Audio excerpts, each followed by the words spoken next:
We're now on Joshua today, and this is the boy in his Bible with a very simple verse that comes near the end of the book. We all know what Joshua's about.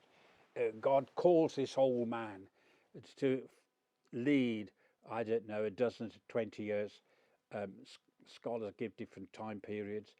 Lead Israel into the possession of the promised land. Everything didn't go well with Joshua, but he had a great victory after victory after victory. And the purpose of bringing the people of God back into their own land, because it'd been guaranteed to them by God, to Abraham, Isaac, and Jacob some 600 years earlier. The reason for bringing them into the promised land was to fulfill the promise. It was their promised land.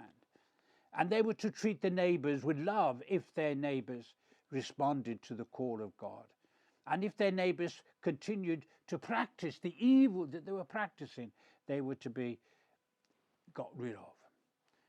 It never happened, but there were good things was there, and a lot of good things in Joshua was there. And the next 20 years after Joshua would be what you would call the quality years for the children of Israel. There was only one other time when you had what we would call really quality years, and that was in the life of David. And again, you're looking at about 20 years in that time, because not all of David's life was what you call quality years for the people. Well, you had quality years. Now, as he's going to leave, he's got his family with him, and he's also been a blessing to Caleb in Caleb's family, and especially the daughters of Caleb, and you can read about that in the book.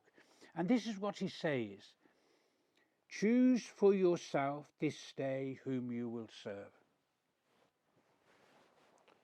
We've had the holiness of God. We've had the idea that we can possess the land. Within the land, within our churches, within our congregations. Now choose for yourself this day whom you will serve. You can serve the denomination, or you can serve Jesus Christ. You can serve your tradition, or you can serve Jesus Christ. You can serve your habit, or you can serve Jesus Christ.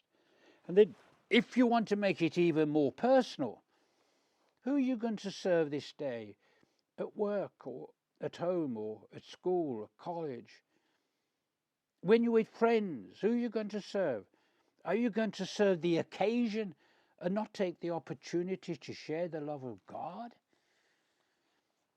I have a sister-in-law, and she, every time she meets a person, she has on a verse of the Bible, or a tract of the Bible, or even a book of the Bible, and she will just simply, in a natural way, without bombarding the person, in a loving way, pass on a piece of God's word.